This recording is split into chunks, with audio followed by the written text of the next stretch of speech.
it like it lasts. I don't know when it ended, but Okay. Hold on. Let me go back and see if it popped up, or do I need to reconnect? Yeah, no, it's off on my TikTok. Oh no. Do I have to reconnect for Instagram too? I don't know because I'm looking at my Instagram and it's showing. Let me see what Instagram is saying. Yeah, it looks like we might have to. Yeah, because yours is still paused on Instagram. All right, Nadia. try it again. Let's see my video. Sorry. It might not work because I think you have to get a whole new Oh yeah, something's because wrong it with my kicked me out. computer. I think whatever. There we go.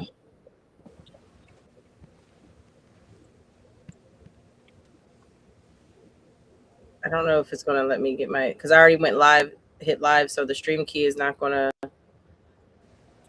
Oh Oh, no.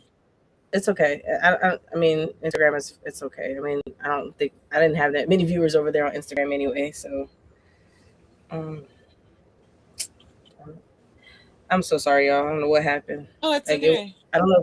I don't know if I don't. It couldn't have been me because normally, like when I disconnected before, it kept y'all going live. So I think it was something with the actual system because it didn't even let me know it disconnected. Darn, we were vibing too. Yeah. Oh, you're in a groove. I was loving it. Let's see. I was gonna add to my little recovery of maintenance, honey. This I tried to hide it, but right here above where I'm sitting on my slide, I had to take a tarp and cover like the top of the slide and put these little clamps on there until I get it fixed. But it leaked in here, and I guessing it was the leaves were inside of the drain, and it's Hmm. been leaking inside, so it like stained. So now I'm just like, I need to take a Sierra consultation to figure out like how I get these beautiful curtains and take this crap down. And it was a little towel stuck up there. I was like, oh, that little ugly thing on my lip. So I tried to adjust it. I was like, maintenance. Oh, oh, Yeah, I have oh, my I sister see. doing the Rolling same with my thing. sisters. YouTube is on. The stream is going. Yeah, that one. Yeah, those are going. It's just most of them will pick right back up, except for Instagram because you got to put the stream key in. So Oh, yeah, unfortunately. we got a whole bunch of comments. On TikTok. I think this is YouTube. Yeah, our YouTube. I roll with my sister's YouTube. Mine Um, stopped, but it's all I think good. you have to. I think. Oh yeah, because you guys have to Do you want me to end the stream and restart it, and then we can pick back up? Because that way you guys can reconnect your channels. I'm okay. Yeah. Okay. My channel. I didn't even put a channel, so I think it's just DC. Deidre, did you have your channel I had linked? YouTube, but it's not that. CC Oh, probably is the only one that had more than connected. Yeah, I don't even see it on my Facebook the first time, and then it was just on my YouTube. But Oh my wait. YouTube No. is not Oh. that big. all right. No, we don't Said have Give to. me. We don't have Wait to a minute. stop. Hold on. We got 33 people in here right now. We might not want to do Nope. that. Yeah, no, you don't have to stop. I just reconnected. Oh, Okay, good. perfect. I I'm started like, turning we got my 33 people in here. Like, oh, sorry, we were talking, y'all. We were really talking. We lost connection, but like I saw that someone said, "Oh, there's over 20 people in here." Oh, okay, let's do it. But okay, so you were talking about hiking and you were talking about national parks and everything like that. So let's get right back into that. um yes. Sorry. I was trying to I think I'm gonna just leave my Instagram off because there was nobody up there anyway. Yeah, me. Okay. Hiking. I lost my train of thought. Anyway, we'll just hop into the the budgeting for it. But I like being able to explore and know that I could pull my camper there if I wanted to. Now going up that mountain is a different story with my camper. But being able to put both of my interest in one and being in nature, especially at a national park like that where those things are being preserved and you get to look at, just the outdoors. I enjoy those better. So those are my my bucket list items. Do y'all have any places that you want to visit? Everywhere. Like Right. I honestly I started doing this, getting stickers from every state I visit and sticking it on the outside of my RV like a badge of honor. And I want to see how long and how many places I can get to with my rig. So I want to go everywhere. Yes. I want to get a truck first, and then yes, I think by the time if I don't have one before she graduates, I'm pretty sure I'm going to be hitting the road. By the time she graduates in 4 years, I don't think it'll take me that long, but I'm a explorer at heart. So if I get a truck, we rolling All right. somewhere. I hear that. For us, our bucket list places honestly are like routes. Like my husband wants to do like Route 66 from like Chicago all the way down to San Diego. I want to do Ooh. like the old. I know I can't do like the whole Oregon Trail, but I want to do a portion of the Oregon Trail. And then like Route 1 and the 101 down California. I did do that in my semi, and I saw so many people boondocking right next to the beach. When I tell you right next to the beach, you open the door, Yes. take 5 steps, you're at the beach. Like it's literally you're parked right there on the curb. You get to the sand and you walk to the beach. I'm like, I want to go there. That's like my thing. But I'm getting into national parks, and since we're talking about national parks, and kind of can lead into the budget. If you are a military veteran, you get a national park pass at no cost, lifetime pass. If you are a disabled veteran, 100%. No, you don't even have to be 100%. You just have to be a disabled veteran. It might be 100%. I can't remember. But if you're a disabled veteran, you get the access pass for disabled members, and then that also gives you 50% off of camping at like some like Army Corps of Engineer parks and some federal parks that have camping. So that kind of helps in like saving money and trying to get into money wise and stuff like that. So that just wanted to throw out there since you said you went to the national park and stuff. So we just went to our first national park in the Sleeping Bear Dunes up in Michigan. We actually want to go back. It's that one where y'all have seen where people climb down, and if you have to get rescued, it costs like $5,000 to get Oh, yeah, rescued yeah, yeah. back. Yeah. So we went there. Did we go down? No, we did not. I wanted to go there because I wanted to get that sign.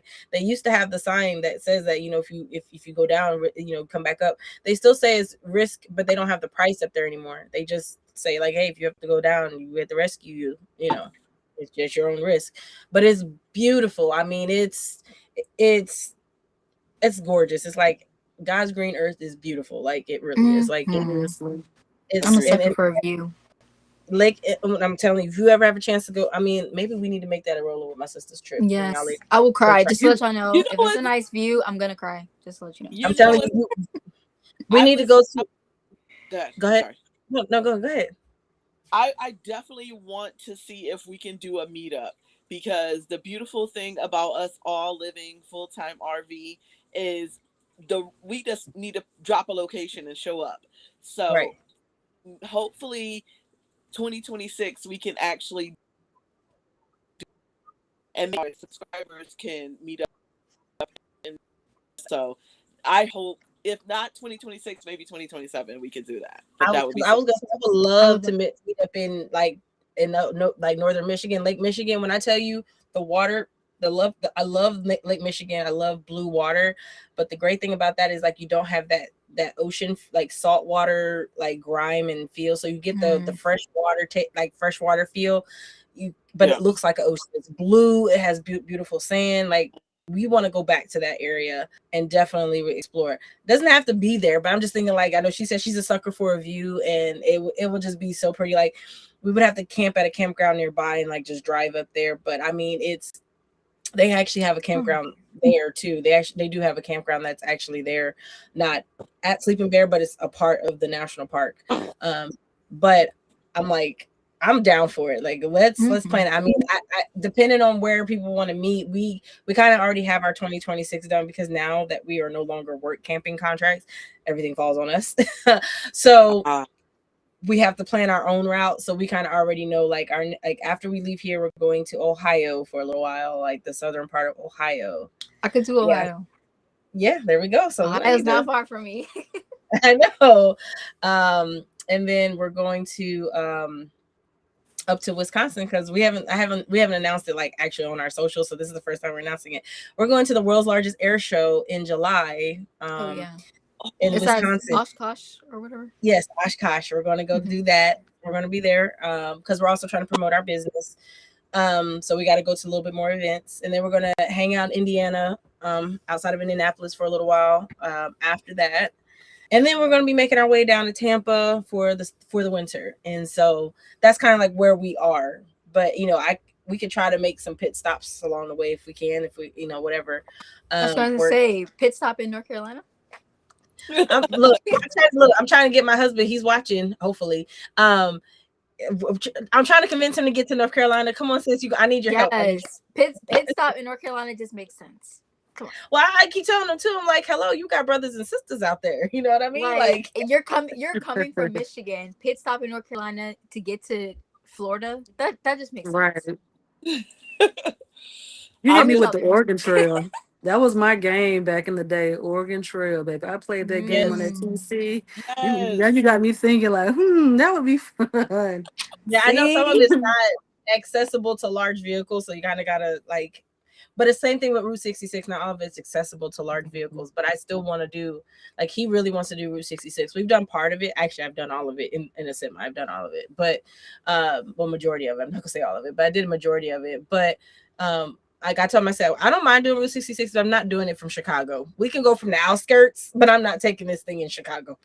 I don't care. No, I'm not taking that. We can go on the outskirts and then we can make our way down. But yeah, that's like we don't really have.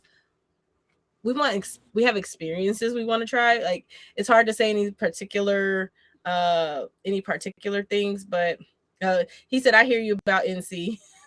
Okay. I keep trying to tell NC, Virginia, South Carolina, that's like the mecca for people that look like us. Like that's where they have all of that's where we have all of, like, you know, people that look like us. You know what I mean? Like that's where we want to go. I'm just saying, there's so much to do in North Carolina. It'll happen. We're not gonna pressure him this evening because we know it's gonna happen. We're just gonna go plan the activities we're gonna do. I know I want to do horseback riding. I know that for sure. And I have a few that we can go to North Carolina. So we just gotta pick where we're going. Already to be. Confirmed. There we go.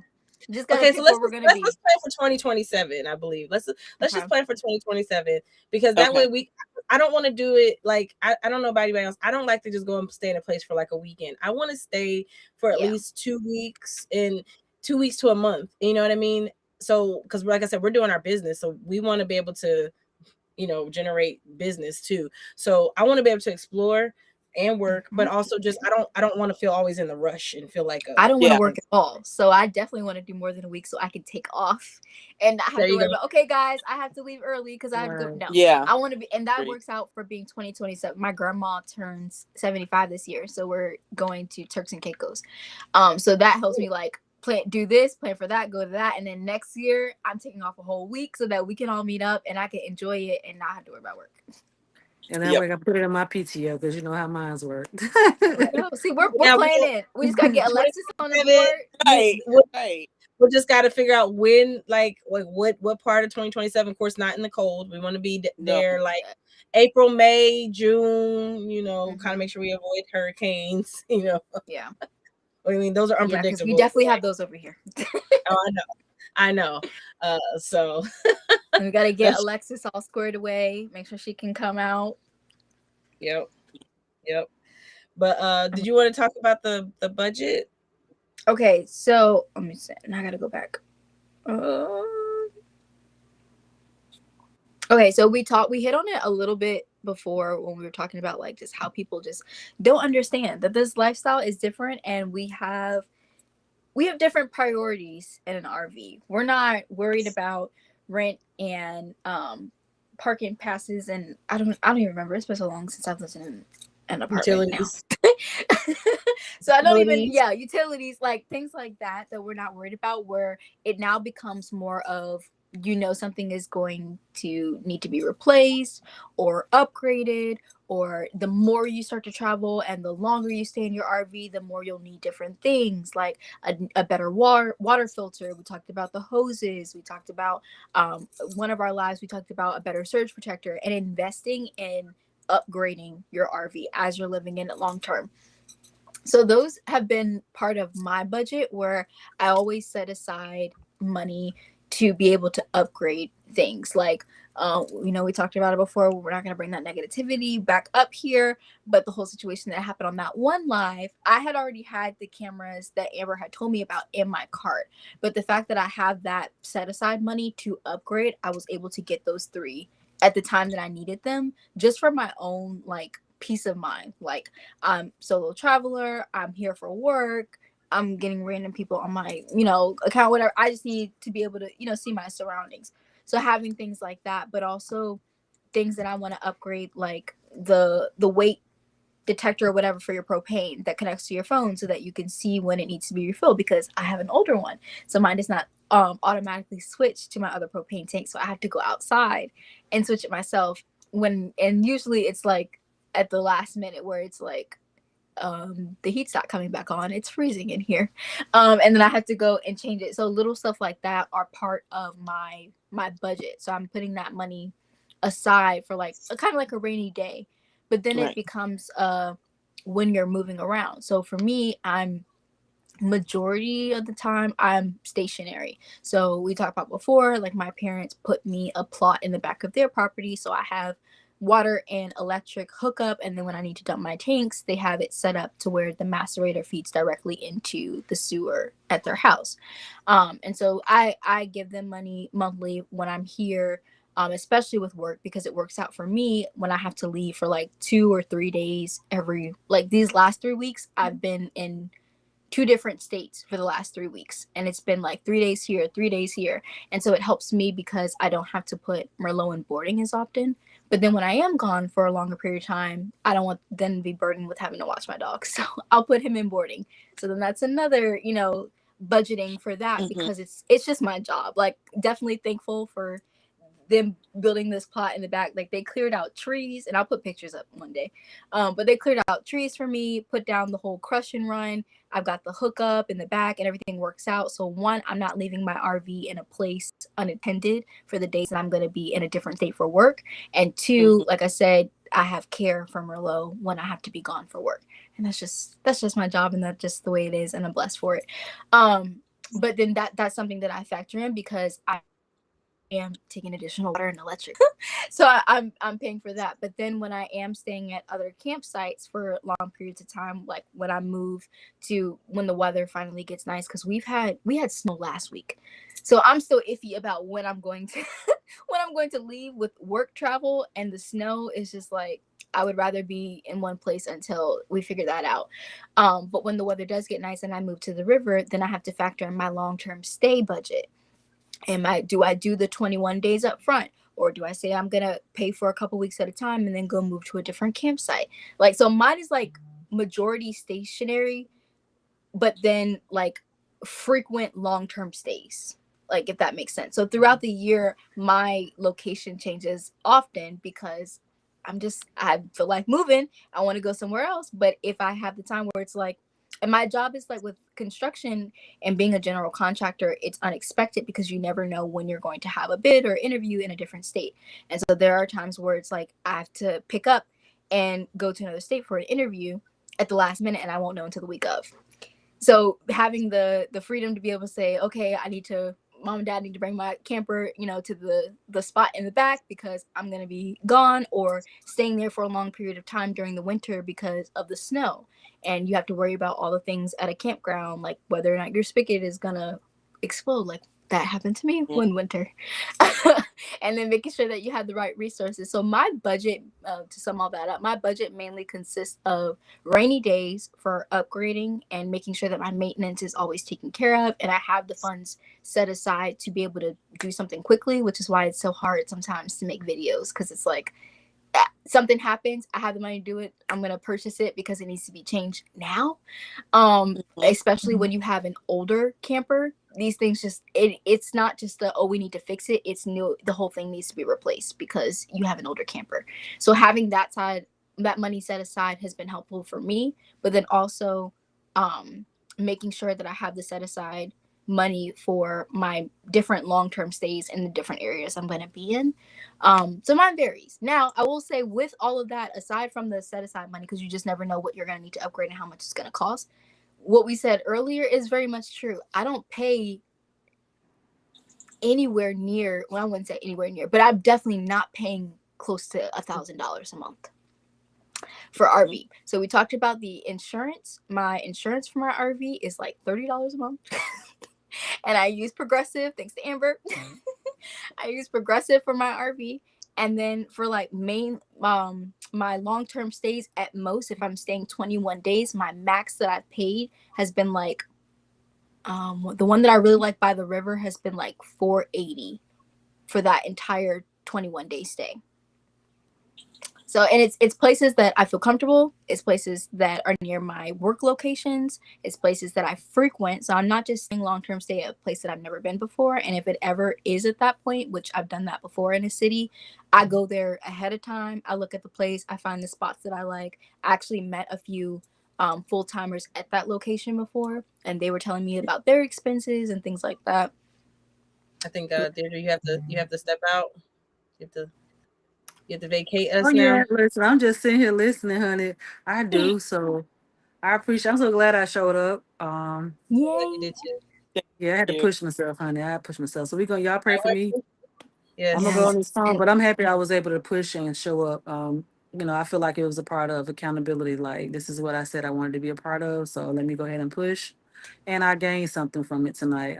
Even just from everybody's perspective. So I appreciate y'all. I cannot wait until the last one. So y'all know what? I'm gonna have everything hooked up and I'm gonna make sure that day before I get my rest so I can run these hours and stay up later. So everybody that's yeah, watching, thank you all for tuning in. And ladies, let's keep rolling. Sister, yeah. sister. I'll see y'all later. Bye. Later. She's always saying, when she goes into her work, she's like, I'm going to Ghetto After Dark. So hopefully we made her Ghetto After Dark a little bit better tonight. Hopefully we made it a little less ghetto. Yeah. But yeah, so those monthly expenses for RV life, and that when I do my monthly expenses, it's including propane during the winter as well. So usually I'm filling up like maybe like every week to every 2 weeks, depending, because I don't keep mine high. Like I'm a blanket girl, so I'm gonna wrap up in a blanket, but I usually keep mine on 73 so that I'm not using as much. And then I have my air fryer, but it's also like a mini oven basically, and I'll use that as well. So I'm not filling up as often, but I always fill up one when the other one is full, so I'm never like completely out of propane. So I'm factoring in propane, I'm factoring in what my long-term stay bill is going to be wherever I'm doing, but usually that's something that I pay up front. Like I'm going to be here for 21 days, I pay that up front, or I'm going to be here for a couple weeks, I'll do it ahead of time. I'm never like a day by day or at the end, pay, because usually, like I said, the places that I'm staying at long term are the ones that are like more scenic, and I definitely don't want to be paying as a solo traveler. This is just my thought process. It could be a little anxious thinking, but I don't care, I'm solo. But I don't want to be going to the, what do you call it, whatever, the building to pay every single day for a spot. Right. That to me just doesn't sound safe or smart. And I don't do it that way. So I'll pay in advance if I'm going to stay a longer period of time. And we talked about security, so I won't get into all of that, but those are things that I factor into my budget. And again, those don't hit the $1,000 a month mark, which allows me to do things like tomorrow, me going to the ballet, and enjoying my hobbies and interests that I like to do, because I'm not paying thousands of dollars on rent. Exactly. That's the whole point. That's the whole point. Right. Free up money to, like, because we don't. Our goal in life is not to work. It's not to live to work. I don't want to work at all. Right. Yeah. But if you have to work right now, so you don't want to be living just to work. You want to work till you can live. Yeah. Right. So, right. 100%. how do you do? Like, what about? Do you have any budgeting tips, Kiki? Um, Other than what you just tapped on, I pay everything in full. Like when I say even my car insurance, I paid it up. I just paid it up for the year. My RV, I don't pay. I don't let anything hit by the month. Even my cell phone bill, I pay it for the year. I don't need any other unexpected surprises to throw off my budget monthly. So because I know something's gonna happen. And it's so funny. I mean, I was gonna tap on it later when I cover my topic, but my fridge just died. Like literally just yesterday, my fridge died, and I was just Girl. like, the Sorry. cost of an RV fridge. Are you serious? So I don't need that. That's what I can say is if you have it in your budget, or if you have the mindset to say, you know what, it's gonna hurt, but I'd rather hurt once. Pay everything you can up front, like in lump sums, because inevitably something's gonna break, and you don't want to have to be like, do I want to fill up my propane, or do I need to fix this hole in my roof? Like Mhm. you don't want to be set with that situation. So if you have it, when you have it, take care of your big things, because the emergencies they aren't going to call you and like, hey, 2 a.m. tomorrow I'm going to break, so get ready. Like you just Right. don't know. So yeah, Yeah. I would just I I got some follow up questions on mine, Kiki, from yours. One, they were saying to switch to all electric, which is what my RV fridge is. But I'm gonna be honest with you, this week I also had an issue with my fridge to where things were not getting cold in the fridge, but the freezer was fine. So I had to turn it all the way to max, and I'm concerned. Cause I'm like, when I move, when the weather gets nicer, like I'm just, I don't. Well, you're an electrician, so my concern, like I'm like thinking in my head, but the whole time answers here. Okay, my concern with it being on max and going to a campground versus plugging up to a house where everything is secure here is that, am I thinking too much that the amperage would just be too strong and which option, at the home or at the RV park? at the RV park? From my experience, it's no different. Oh, Just as long as you have your surge protector, that's the only mhm. thing that I recommend. Please use a surge protector, even if you're at home, because that's protecting your system in your RV. But it's so negligible when it comes terms for these fridges or anything that you run in there.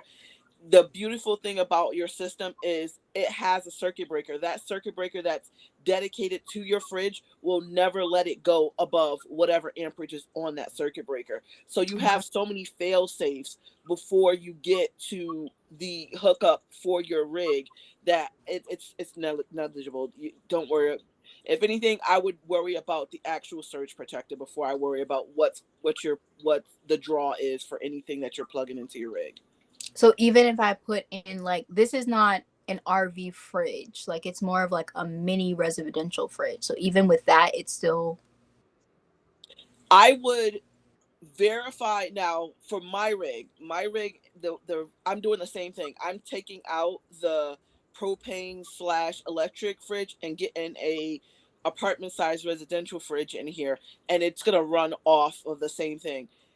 I know because I've already double checked the wiring, the thickness of the wiring. It's going to handle the demand of the new one.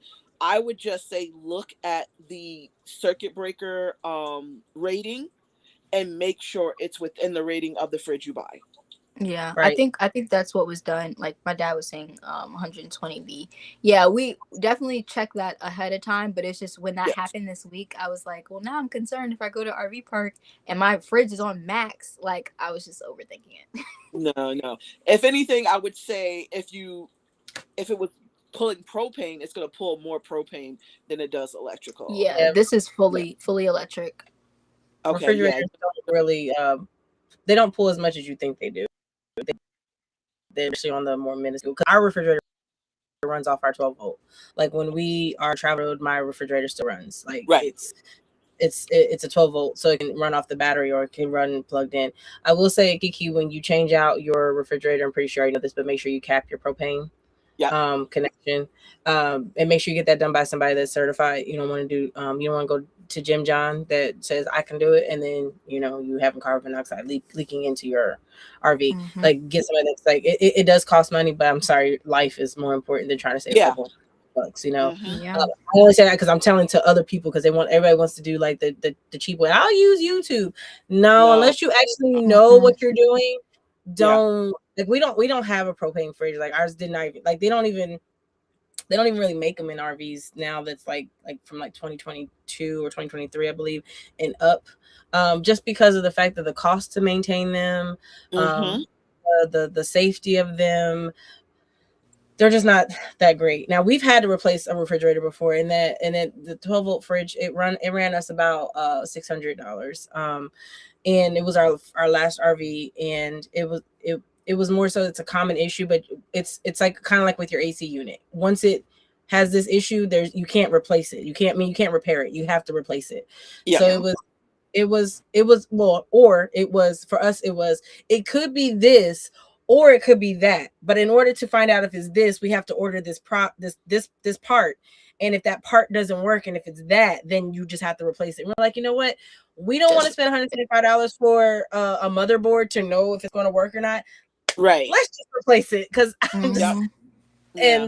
and we removed it and everything. We had it delivered. It was crazy. It was delivered on this big old semi truck at the campground. The campground was like, what do y'all have coming? I'm like, oh, it's a refrigerator. Don't know why it's on this big truck, but okay. And it wasn't like a FedEx truck. It was R&L carriers, like the green and white trucks, like semi. He backed it in, and luckily, because we're like, we don't want you to have to go into the campground. We worked at the campground, so like it wasn't a big deal.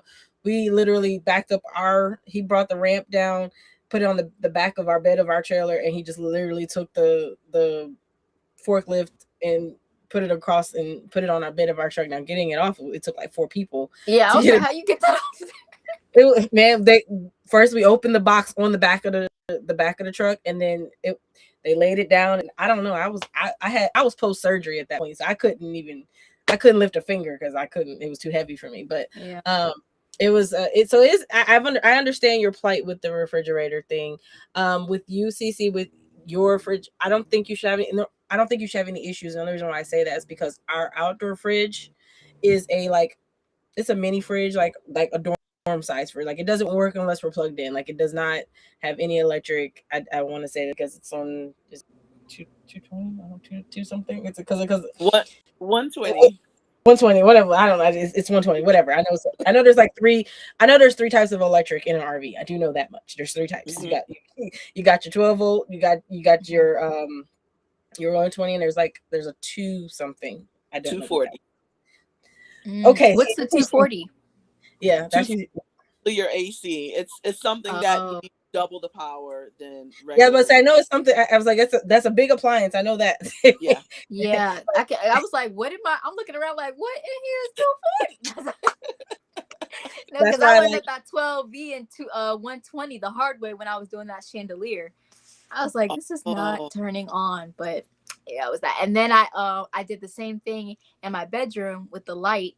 I had put a 120 bulb in a 12V socket. So yeah. Oh, you should have filmed that. I wish you would have recorded that. That would have been plugged that thing so quickly. I was like, oh yeah, that was scary. Was gone. That would have scared me because I'm like, I have surge protectors galore. I have like these this right here. It's a surge protector. Oh shoot, oops. It's a surge protector, but it's also like a multi outlet surge protector. So there's multiple outlets in it. So like it has 3 USB and a Type C, and then it has 1, 2, 3, 4, 5 actual like outlets. So like you can plug in and maybe you can help. What's the one with the 3? It's not. It has the third little one for the third hole of the ground. Yeah. See, you're teaching me. I feel like hooked on phonics works for me because I hooked on phonics because I really don't know. She's really like the ground. Yeah. I have one of those for my my TV, my away tower, like all of those like electronics. I have one of those for that. Yeah. Yeah. We have three. We have one, two. We have three of them in this RV because for some reason they don't want to give us enough outlets. But I guess they want you to make sure That's you what I keep say. your. I don't have enough outlets for it. But I Yeah. think they do that on purpose to keep your electric usage down. They don't want you plugging in all the different things. Yeah. But Yeah. it's like Agree. we don't have a whole bunch of stuff plugged into here. Like we have his lights, uh, our camera is like our window camera is in the window that, and then we have our his TV and his Xbox. Like it's nothing like that has drawing too much power. You know what I Yeah. mean? And then one thing we do also too when we're traveling, we just unplug it. We unplug all anything that's in an outlet. We unplug outside of like our washer and dryer, but in the microwave. But we unplug anything that's not included in the RV. So that way, when we do plug in, it, like a big surge doesn't run, and then we have. See, that's Well, smart. Okay, go ahead. No. No, I'm saying that's smart, but it's like, I guess like for me, and I'm not speaking for you, Kiki, but for me as a solo traveler, I'm trying to make sure this thing is hooked up correctly. That sometimes I forget about inside my camper. Like there's been times where I drove like hours to stay by my sister and forgot to lock my fridge because I have this residential fridge now, so it doesn't have the locking these hooks on the side Right. that latch on it and close it. And I drove all the way down there and forgot. But it's like with my mom and dad when they're camping, my mom does the inside, my dad does the outside. I'm more trying to make sure this thing don't fly off the road than I am about. Yes. But that is a good point. Like that is something that I need to add to my checklist of unplugging Yeah. things. I can imagine that surge, especially if something is faulty or like one of my cords are broken or I blew a fuse or something. As soon as I plug up to that campground and something is wrong in here, that's a lot of power going in at one time. Yeah. So I need to add that to my list. Yeah. Well, I was just gonna recommend instead of do what you're comfortable with. Instead of unplugging everything, just hit the circuit breakers. Turn all the circuit breakers off. Yeah. And then that's that way, easier. because then you're not having to forget to. So and then as an electrician, I'm telling you do it this way because then now you're doing one circuit, two circuits, three circuits instead of all. Now you're going and everything's already on, and then you're going to try to plug all this other stuff. Those are the inrush currents. That's when the current draw jumps up, and that's when it causes craziness. But if you're doing one circuit at a time, it gives the electrical time to level out because you're doing So it. you're saying cut off the circuit on the camper or at the RV park?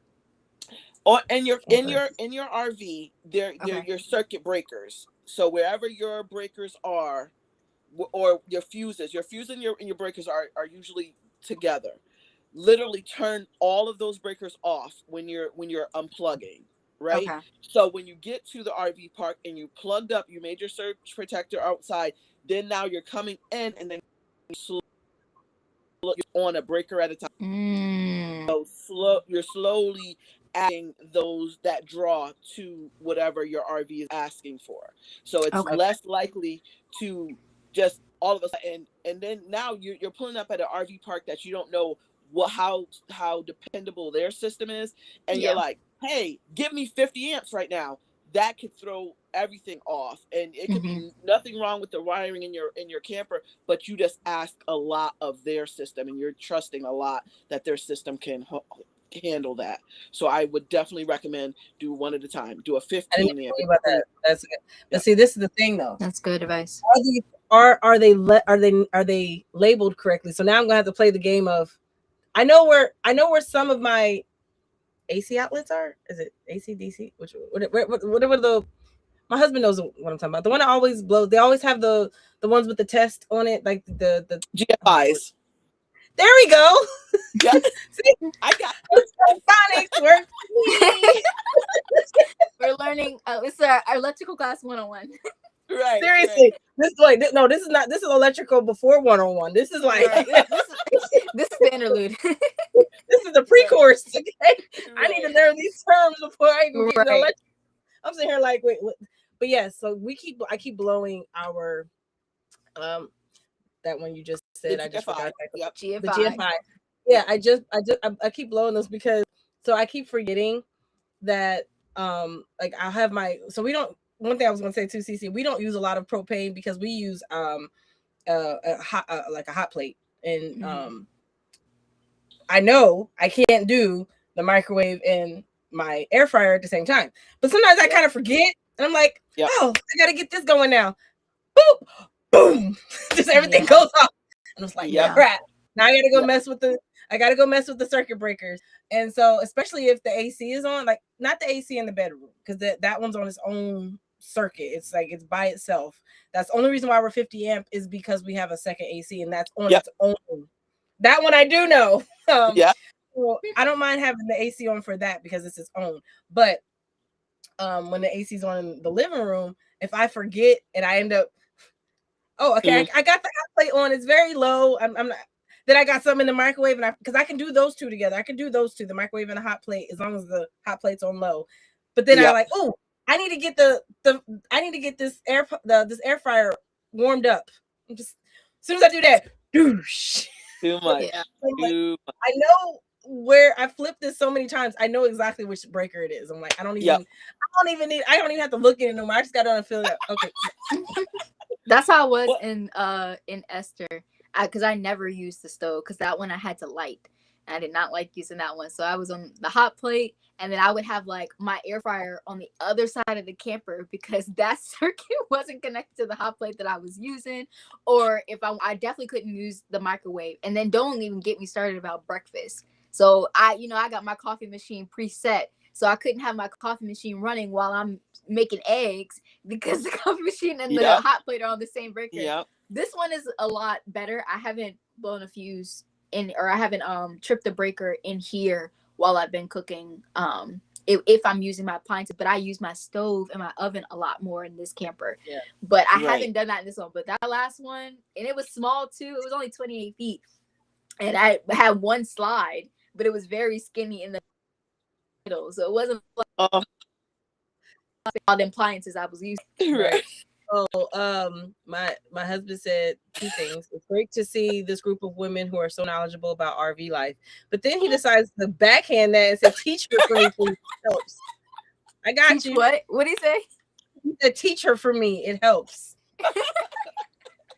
Because he's all Mr. He feel good when he need to go be the man and save you and flip that breaker. Right.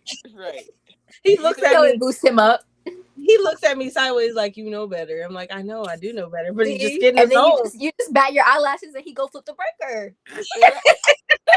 Like, what is he waiting on? Right. Yes, You're it was my right, bad. because So sorry. like he's had he had to deal with electrical stuff. In a sense that most people don't even think about. He had to wire missiles and ordinances to jets. I'm like, you don't want to cross that stuff. Like, heck no. You talk about boom, ba-boom. You go, Positive equals right?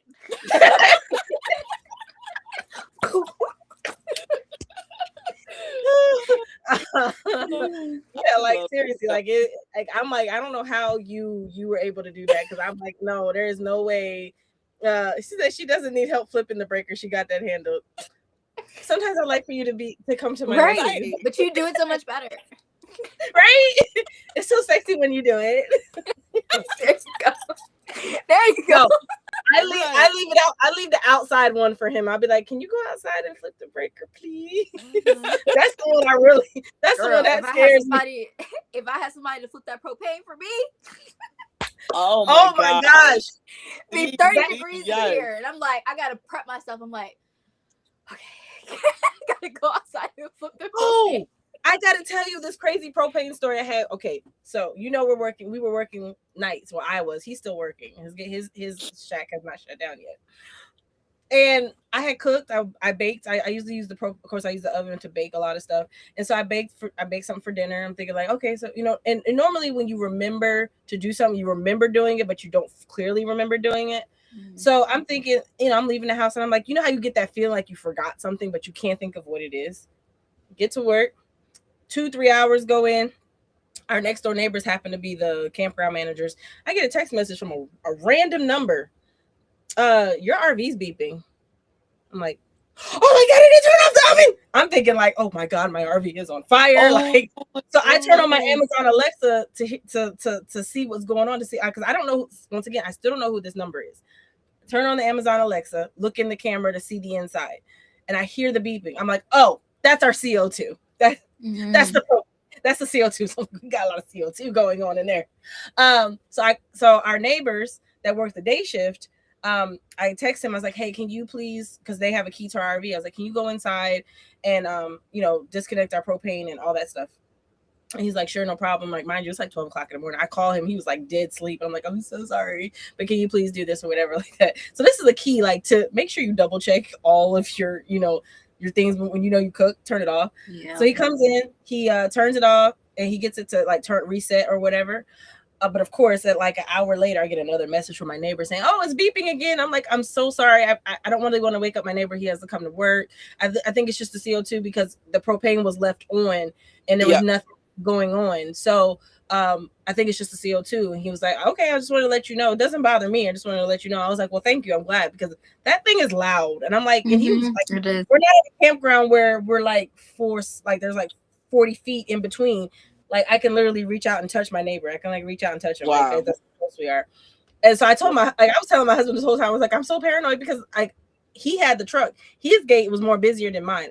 I could have left to go check on it myself had I had the truck, but he was at his gate. He can't leave his gate.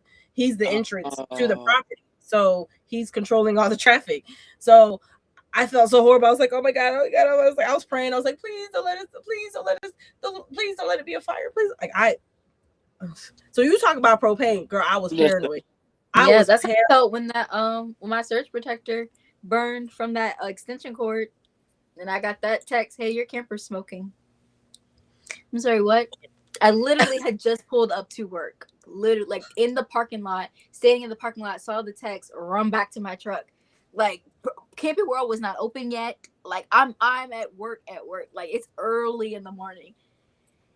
But he was like, yeah, I unplugged it. But he was calm. So like in my head, I was like, okay, it can't be that bad. So I'm going to sit at Camping World, wait for it to open and get what I need, what I could possibly, like I got a new surge protector. I got a new extension cord and everything. And then I got home and redid everything. And my cord to my RV was fine. Perfect. But the extension cord and the surge protector were fried. So I was like, okay, well, if he's confident, it can't be that bad. And he knows that Merlot is here. So, like, if it was that serious, he would have said it. Hopefully. Right. But when I got there and that thing was fried, all I could do was take the video of what it looked like. Because I went into action because I just knew that everything was done. Like, I was like, I'm not going to be able to plug in my camper. I'm going to have to replace this whole cord. Like, that was scary. Right. Yeah, and that goes into another thing with RV preparedness. Like you got to be prepared for anything, and I'm glad I did have, because like I'm thinking like if I didn't have that Amazon Alexa, I wouldn't have believed whoever that was. Because I'm like, I don't know who you are. You didn't introduce yourself. You just said, hey, then I'm like, is someone spamming me? Is this the wrong number? Yeah. Like, so I'm like, that was like having that Amazon Alexa with the camera. So because we originally got it for our dog, so that way we can at least like communicate with her. She can hear us talk to her when she's, I did say the stove was left on. I did say that. He's correcting me. He like, well, she said it first, and then we kind of got that when she said the propane ran out and the CO2 came on. We are full timers here. We can put two and two together. But so it has like a camera, so we can like listen in and like it actually see inside of our RV and everything. So that came in handy to be able to do that. So I'm glad we had that. But like I keep telling my husband, like we need to get Waggle. We need to get the Waggle thing, because that also would have alerted us. It would have alerted us because it would have detected the CO2, and so it would have sent a direct message to our phone. So that way I wouldn't have to rely on somebody else to tell me. Because what if we were at a campground? Two things. What if we were at a campground that we weren't near anybody to tell us, number one. Number two, what if our friends weren't working with us? Then like we would have no way for anybody to turn it off for us. You know what I mean? So or nobody answered at 12 o'clock in the morning. Exactly. You know what I mean? So it's like, and it was weird too, because when I told when our friend that answered, he was like, honestly, I thought it was my alarm going off, so I was trying to hit the snooze, and I thought I hit snooze, and I hear hello, hello. I was like, I'm so glad you didn't snooze me. You're right. Oh man, no. So yeah, I agree. but that kind of leads into your topic.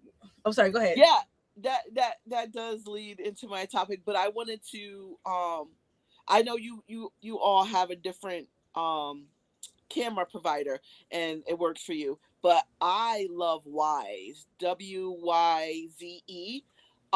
They have a feature where they can listen out for the CO2 alarm and the smoke detector, even babies crying, dogs barking. So it'll send an alert, hey, your detector's going off. But I even went a step further because I'm just so scared of everything.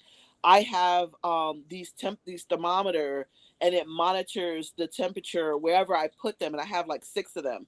So I set it so if anywhere in my rig it gets hotter than 80 degrees, it'll be like, hey, this is really hot, and you come check. So with that, in addition to my cameras, I'm always like, is it hot in there? Are the cats okay? What are they doing? And yeah. that gives me peace of mind. So I know exactly what you need. And we want to upgrade the monitors on our AC because we can control them from our phone, but it also will let us know like the temperature and all that stuff. So like you can like set your temperatures and put it on a schedule or whatever, because especially if you're in a hot area or something like that. But we also want to get like water detectors because we actually knew they weren't really co-workers. They were like people that work for the same company, but they had the same model and year of our RV, and their RV burned down because where the outdoor kit. You tell me this if this makes sense, Kiki. Okay. Since you're an electrician, they put a GFI outlet facing up underneath the sink and plumbing. Why? That's illegal. That is absolutely illegal. I'm not an electrician. Not in the RV. It's not because they don't have any type of there's no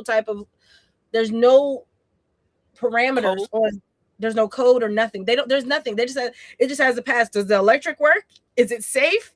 Does it operate in the correct voltage and watts and all that stuff? I will say in my last camper in Esther, I had a lot of those sockets, but none of those, so all of the sockets in there, except for the ones in my kitchen, were like facing like that. The one in the kitchen wasn't though. See this so one, I feel like, was it a 2020? It was the one with the 3. You talking about? No, like what year was the camper? Oh, the 2020. It was a 2022. But yeah, it's like a lot of those around 2020, they were saying a lot of them had faulty manufacturing because of the shortage of material.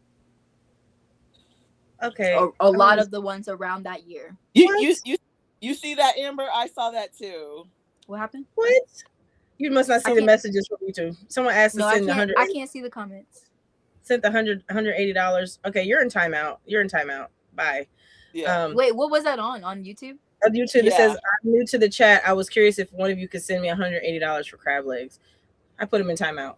Yeah. For crab legs? I don't know who that is. Where are you buying crab legs that are $180? First of all, he's in timeout. You need to go to the East Coast. Right? But no, I don't know. It's just this particular one. Most of the other ones are just mounted on the wall. All the other ones are mounted on the wall. This one's just because it's a plug for the outdoor refrigerator. Mm-hmm. So the plug is literally, so it's, imagine this is the outlet, this is the plug, and up here is the plumbing. Yeah, no, that just screams. So I gotta look at my code book. I know there is a part that deals with mobile homes, so RVs may fall under that, but I need to get a bit more. They don't, because they're considered this one thing I do know when we worked at the service department, there are no regulations for RVs like that, because these are considered recreational vehicles. It's almost like boats. There's no stipulations. It's just they need to come with a fire extinguisher. They need to have a smoke detector and a CO2. That's it. That's like as far as the regulation goes. As far as the plug just doesn't seem like, I mean, whether it's a code or not, if someone's installing electrical in whatever that you're going to be plugging things in, I feel like that just makes sense not to do it that way, and that should be against the law. let me tell you how this works. So these manufacturers, especially during COVID, this is a 2024. So it's still COVID-ish area when they hired. Oh, you got your you can hammer some drywall. Come on in. You gonna work in our factory. Like, Yeah. oh, you know how to plug in you know how to screw in a light bulb. Come on in. You gonna work on electrical. Like Yeah. there was really no there is no quality control outside of what happens in the warehouse. Oh, it Yeah. passed the test. Send it on down the road. Like there's Yeah. no type of regulations. So most times what happens is these things, the electrical is the first, it's in a whole different part of the warehouse. The electrician comes in, the electrical gets laid, they do all the stuff, they do all the wiring. Okay, fine. Now that it goes down the road to the plumbing. Oh, we got to get this unit needs to be out in 84 hours, 87 hours, whatever the time limit is. Oh, we got to get it needs to get on the showroom floor by this date. Like we need to get it to this. So, oh, well, okay, everything looks good here for electrical. Okay, come on, plumber, let's come on in and put the plumbing in. Like Yeah. that's basically what it is. That's Yeah, I would own that warehouse.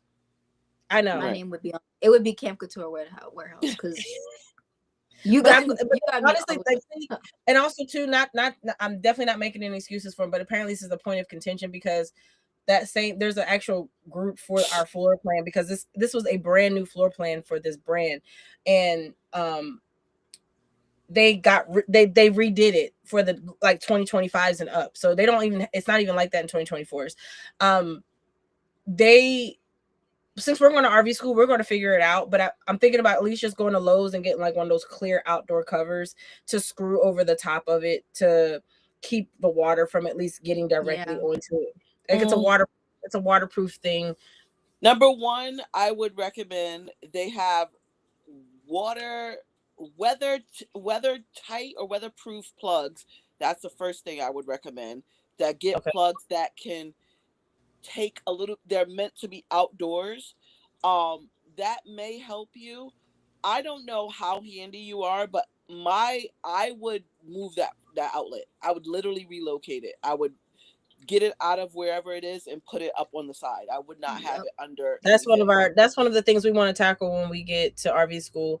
Because this way, at least this way, we'll have some guidance to make sure we're, as we're learning this, we're putting it in a way that's like efficient and making sure we can put it on the wall. Because the thing is, the way that, I mean, we might be able to put it on the wall. Now I think about it, we probably can put it on the wall. But right now, I just have I have a towel kind of like draped around it because we've had the only reason I even know about the outlet, even paying attention, they had a partition that was a diagonal partition that my husband unscrewed because we had a leak. Like the plumbing started leaking, and so we moved that out the way, and then we saw like there's an outlet right there. That's what my bathroom is. That's why I can't wait to redo it. It's so dumb in Yeah. there. So yeah, like we're definitely going to probably get a better outlet and kind of use like I'm not sure if you ladies have an outdoor plug, like an outdoor outlet on your RV that has the little club cover over it. So I'm thinking about getting like something like that maybe to kind of help. But yeah, they don't care about how they put these things together. They just throw them together with some tape and say, let's say y'all supposed to be outside anyway. This is just to get y'all. Y'all supposed to be outdoors. We ain't making it for y'all to live in it. This is supposed to be occasional camping. Right. This is just for fun. Yeah. Kiki, do you have a question for you? What thermostat do you use in your camper that allows you to control it from your phone? My actual thermostat, I haven't got that one yet. What I have is a thermometer so I can monitor the temperature in my rig. But I don't that I can do for my phone, but I haven't put the one in that will work out. What's the name of that one? Let me look it up. The thermometer. The thermometer.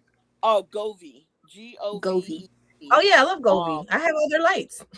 You said Gove? 2 E's. Okay. Yep. I think it's called HI 5100 if I'm not mistaken. Yeah, definitely get those. And they actually are outdoor rated as well. So you can put it under your rig, you can put it in your storage compartment, you could put it wherever you want to monitor the temperature of something with just a glance at your phone. I would recommend getting those. Smart. Yeah. But yeah, that leads into unless we had other topics, I wanted to just cover the No, maintenance go and ahead. so yeah, for me, my recommendations for maintenance of your rig and RVs: get duplicates. I said that earlier. Get duplicates of anything that's imperative for you to use to have your RV up and running. Surge protectors, fuses, sewer hoses. I'm What going to put else? that in my cart right now, those fuses, because both of y'all said it and I need to remember. Um, leveling blocks. Like, you just don't realize you may forget one leveling block, and then you get to your new spot, and you're like, oh, come on. So if you Yeah. have an extra set, yeah, you just never know. What else do I have in my rig that I absolutely love? Um, screws. Like, you never know when you're gonna need. Just go to Home Depot, Lowe's, wherever you shop, and get a variety pack of screws, wood screws, because you need some short ones, you may need some long ones, and make sure you just go get a drill. Like, really, you don't have to go get a Milwaukee or a DeWalt or whatever. You can get a little $15 one, just something to get you out of whatever you're going to find yourself into. um Learn your rig. Like, really, really learn as much as you can. If you're just sitting there watching a YouTube video, how to fix this, how to fix that, because the last thing you want to do is be hit with a surprise. Like with me, not only did my fridge die, my gate valve on my black tank is stuck open. So, hold on. Your husband said start looking into another power cord and screws. I said that. Yeah, I think I don't. I don't know why he's just. I think he's just trying to help the cat at this point. I Okay, think I don't gotcha, know. gotcha. Um, so my gate valve is Oh, stuck there's a open. delay. Sorry, there's a delay. He probably hasn't Oh, heard that yet because there's a delay. There's like a 10 or 15 second delay, so he probably hasn't heard you say that oh, yep, yet. yep. I'm looking at it now. Yep. Thank you. See, great minds. Um, my gate valve is stuck open, and I had already learned or watched a YouTube video how to get under there and do it. So I'm like, oh, it's not gonna be fun, but I already know. So being flexible, understanding that things will happen, it's not gonna be the end of the world.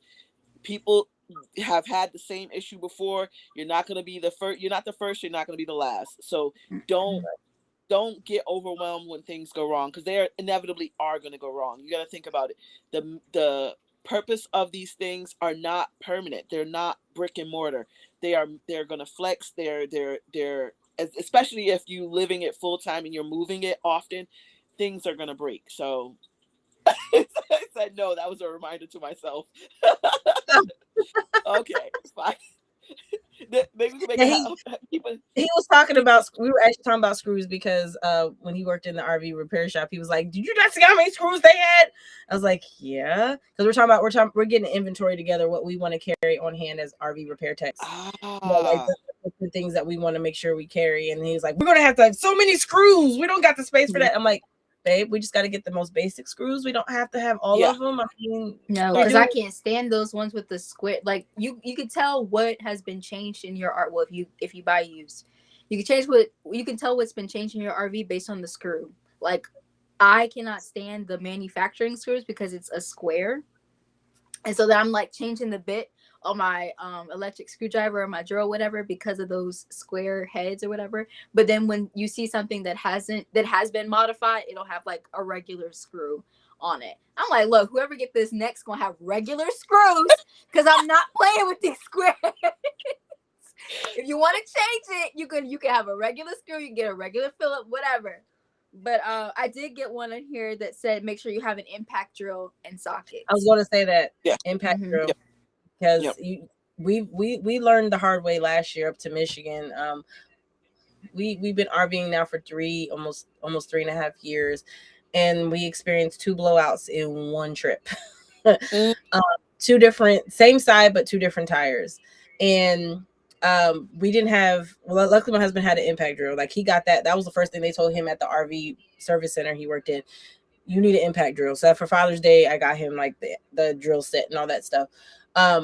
But we didn't have the stuff to change out our tire. Like we didn't have The sockets. we didn't even have we didn't have the stand Jack. the jack. There we go. The See, jack. Okay. the jack, and we didn't have the 4-way. Like I had the 4-way. You got the 4-way socket thing. It's like a 4-way tool. It's like silver, and you turn it. You know what I'm talking. You know what I'm Okay. talking about? Yeah. Yeah. We didn't have none of that. Like we didn't have anything. So of course we had to rely on, and we didn't have an air pump to make sure our Oh. spare tire had enough air in it. Yep. So like when we got to Michigan, we made sure we had that because we could have helped with the first. The second one we couldn't have because our spare was already used at that point. Yep. But it, having the things that you need to have definitely will come in handy. We even have a battery, like emergency battery starter for like our truck in case we absolutely need to like jump our truck. And because we've been in situations where we might have needed it. I would say like other maintenance things, like you need to get like the slide. My husband knows what I'm talking about. The slide. It's like it's for the I don't know the actual words for them. See, I suck at this, but my husband knows what I'm talking about. They're like the flaps that go on the slide. So when it goes in, you want the flaps to go in. Rubber part, yeah. Yeah, there's a specific word for them, but I forget what they're called. I want to think they're called that flat fan thing. I know what you're talking about.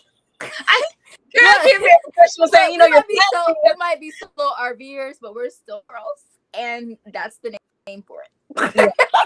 Look, I'm gonna be an RV inspector. That's gonna be part of my I think it's called seals. No, not seals. They're not the seals. There's something else. Seal sounds right. That sounds right.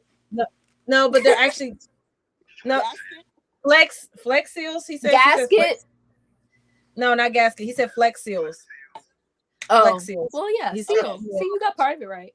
Yeah, but they or sweep seals. I've also heard them as sweep seals too. Flap seals? He's talking to me on my watch. I'm sorry. We don't want real terms. The black rubber flappy thing. I said flap seals. I said it. You're delayed. You're hearing us a little bit after we're talking about it. So I heard you. He's still trying to correct. My dad says seals too. But there's multiple types of seals. There's 4 different. I do remember this. There's 4 different types of seals on the slide, and you got to make sure. So when you order, like when you're replacing or maintaining your seals, you got to make sure you know which ones you're doing. I have to get used to using these terms because as an inspector, I'm going to be having to inspect these type of things. But they're the ones at the top, the sweep seals. They go when you bring in your slide, they change direction. You want to make sure you're maintaining those. So you need to get. Well, this is for all the seals, all the rubber that you have.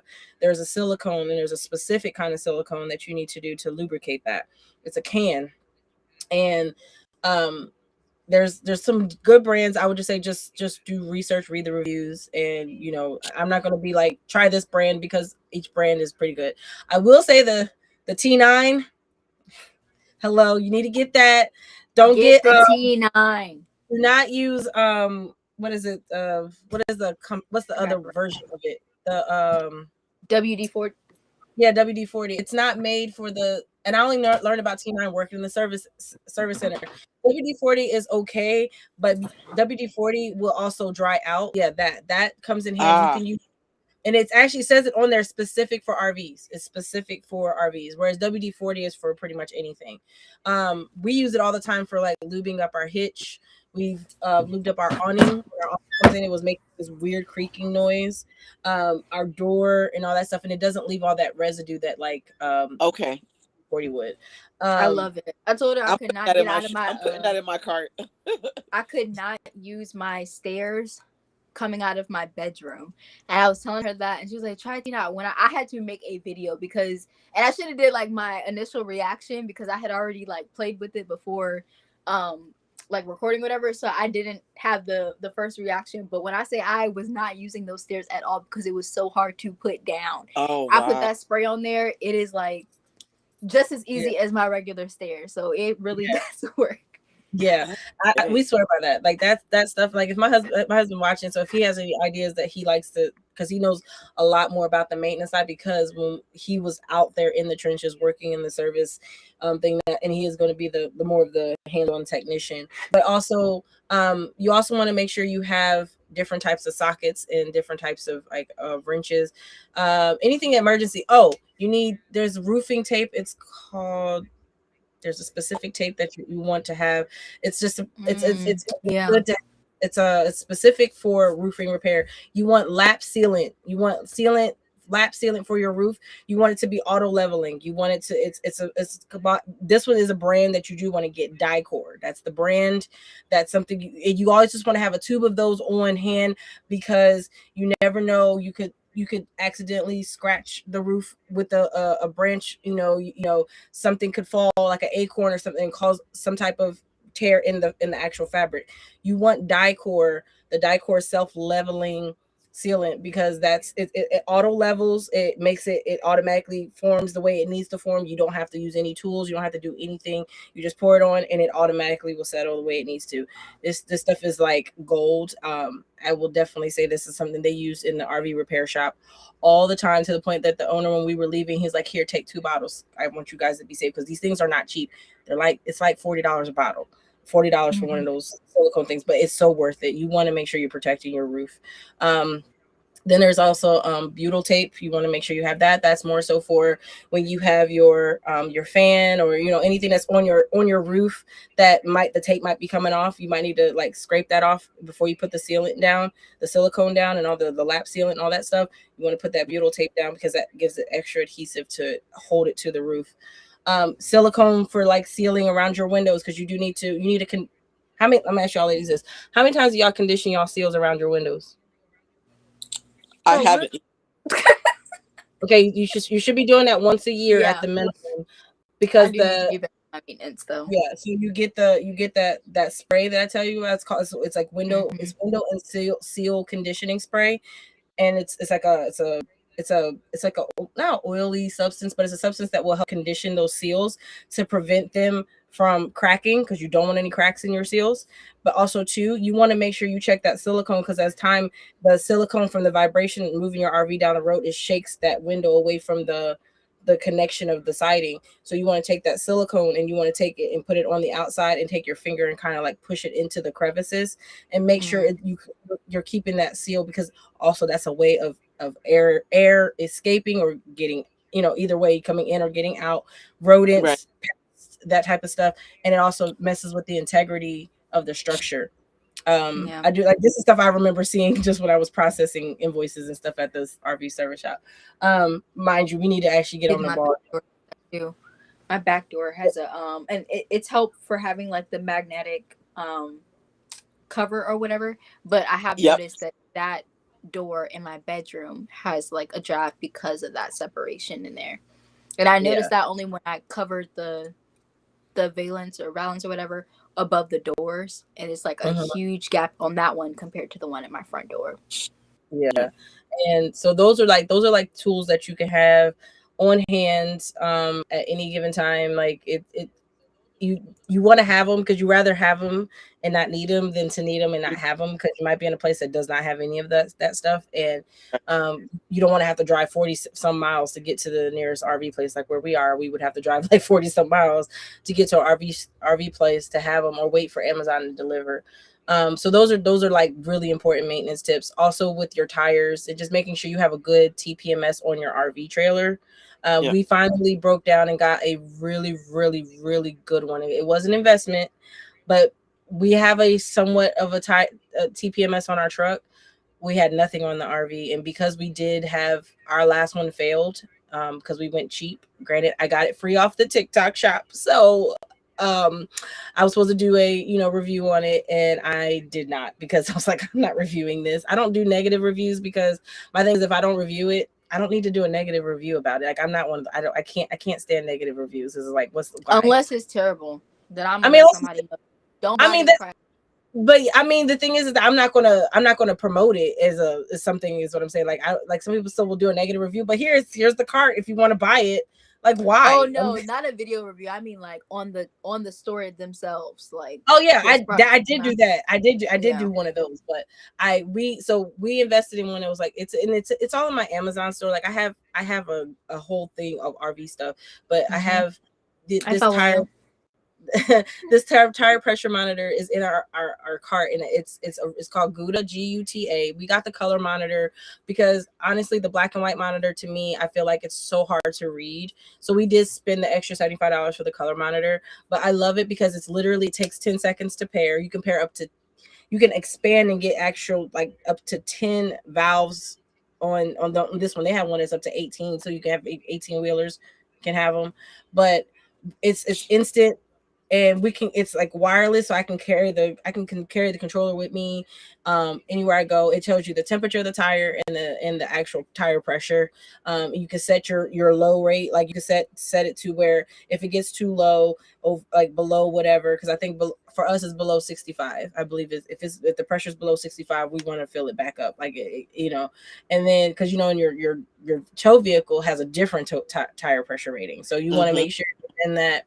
And so that has been a huge relief because we know it. We've tested it. We've taken off we've actually just taken one off completely, and it like lets us know. Like it lets us know. Like the last time when our tire went flat, had we were already, the second time when our tire went flat, had we had not stopped to go to the bathroom and go get gas and go get food, we would have just kept on rolling, and we would have had this daggone flat tire. We just happened to stop, and as I'm always looking out my window because I do the towing. I'm always looking out the window. And I happened to look, and I was like, we got another flat tire back there. I can't tell if it's the first or the back, but I could just tell something's flat back there. So we pull in, and we just strictly on the rim, basically, like it was, the tire was there, but it was just flat. Wow. So like having that peace of mind, because it just showed the tire pressure was still normal on our old one. I'm like, the gah of you, like, how dare you? I need to do that, but I also need to get it for my truck because so I have larger. I got different rims or tires or whatever from my grandpa that are bigger for my truck. So the sensor is not reading because the ones that I have on there are not made for my year truck. So they don't work. So I had them turned off, but I really do need to get them because that is like the worst. If you get the one that I was just telling you about, we got the 4-pack. They go all the way up to, like I said, 10. You can get 4, 6, 8. They come in different denomination, like is however many you need. Like we only need 4, so you can get 4, like I said, 4, 6, 8, 10. So I would say, look, just get one, that way they're all together, and then you could just you don't have to pay attention to the ones that are on the trailer because the trailer's sitting still. So you have you have the same ones on your truck and on your trailer? No, we don't, but I'm saying, like, if we needed that, we would have done that. We do have our truck does have its own TPMS already, but I'm saying, like, if we needed that, we can always get the sensors and all we have to do is pair them, because it's simple. Like, you tap the monitor to the thing when it's in pairing mode, and then you just change on the diagram where you want each sensor to be, and then it goes that way. And how much were those? The ones we got was like $250. Okay, then that would make sense, because it's like what, $260, $265 for me to get all new sensors put on my truck. So if I'm gonna pay $250 to get a pack of 10 to also connect to my camper, I might as well do that. I think it might be a little more with if you do. I would just say go ahead and just get 8. You don't need the extra. Just get 8. Well, yeah. I think it's like, I think that one's like $316, but that's including the monitor, and it's also the monitor. Yeah. So so that's also part of maintenance too, is making sure. And you installed them yourself? Yeah, you just screw them on. You just screw them on the tire valve. That's it. Oh, okay. They just replace the top of the tire valve. That's it. Yeah. And they work really, really good. And also, too, part of maintenance is when you're sitting stationary, which we have not, put your tire covers on, because sun eats away at tires more than you know, and that can also cause a major problem in your tires. So. Sorry, I was reconnecting, but yeah, I need to get tire covers. Yeah. You still sound like a beginner right now. I need to get. I mean, because like I'm either moving, like I said, like we be joking in our chat, but Virginia has weird weather, so like I'm just something like I grew up in Virginia. I grew up in this specific part of Virginia. I am too part of the problem on why we do not prepare for the weather because none of us take it seriously. And It could say it's gonna snow one that day. morning. Like when you were sending us all that, I was like, I know what area she's talking about. That's not coming down here. And it was all in Northern Virginia gets all the weather that they say Virginia is going to get.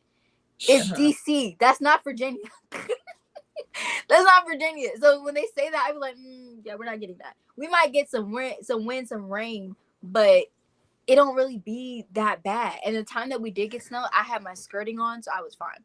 But it's like, but you can kind of plan for that too.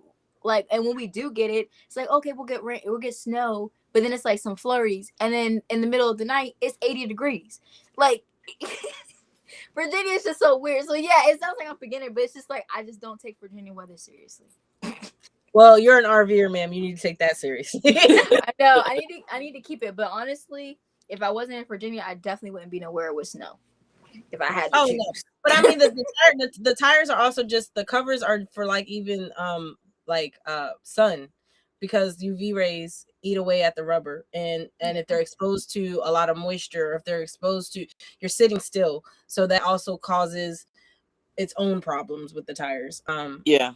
That's just more so like just that's preventative maintenance. Like you want to try to stretch out the life of your tire as much as possible. So keeping them covered and keeping them away from being exposed to the elements as much as possible is like one of the things that you can do. I think that's as far as, I don't even want to talk about propane. I have to learn about that. I don't want to talk about it, but I know there's a maintenance things that you need to do with that too.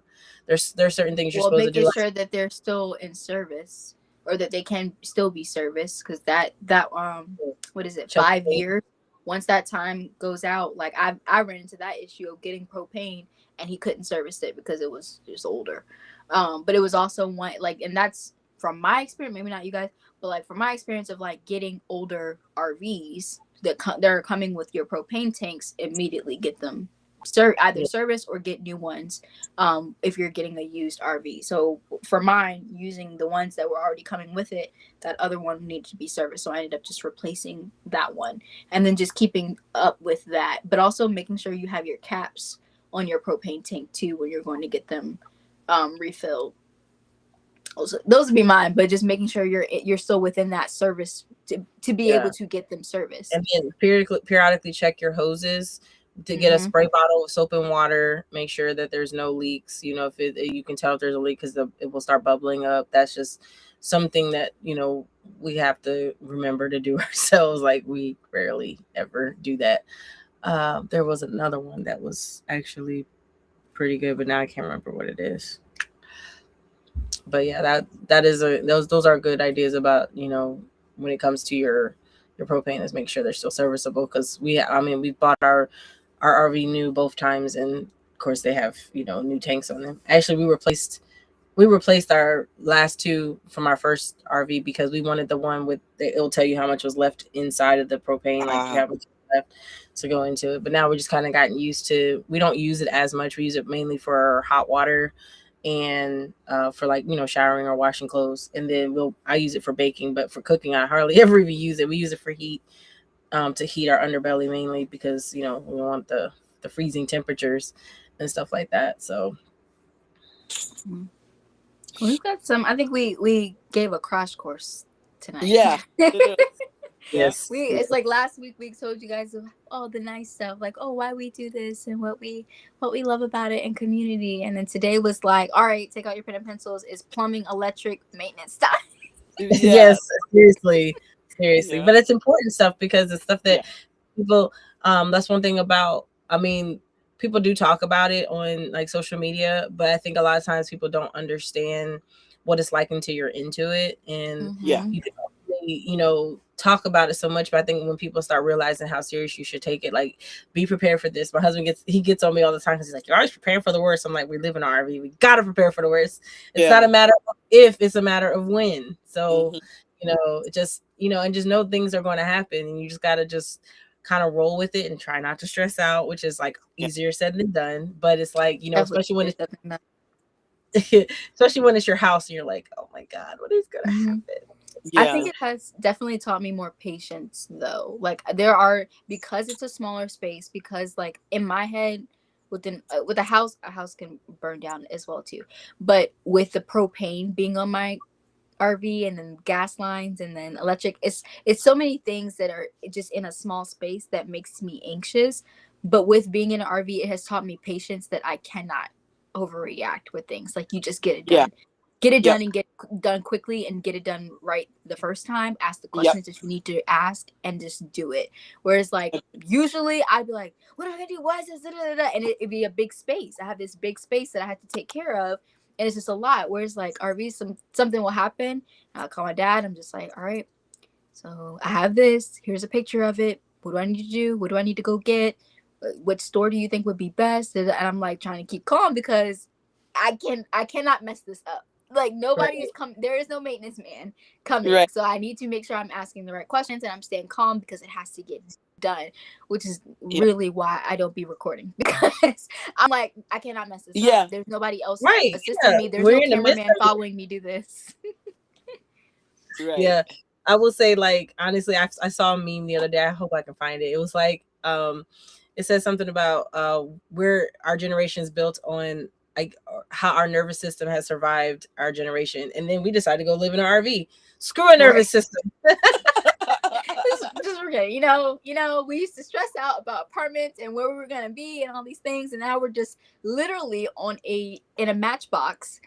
Yes. Waiting for something to happen. And then you're trying to figure out, you have to figure out where you're going to go. Oh gosh, it's weather. Are we going to blow over? Like, you are adding a whole new level of unnecessary, like, but you know what? Hey, I love it. I wouldn't change it for anything, because honestly, 100%. like, it's so worth it. I'm like, if I'm a stress out, I'd rather stress out about something that's giving me more joy than anything than stressing out over something that I can't control at all. Like, literally, it is. You know how hard, like, throughout life, it's always been like, high school and you go to college and you join organizations and things like that.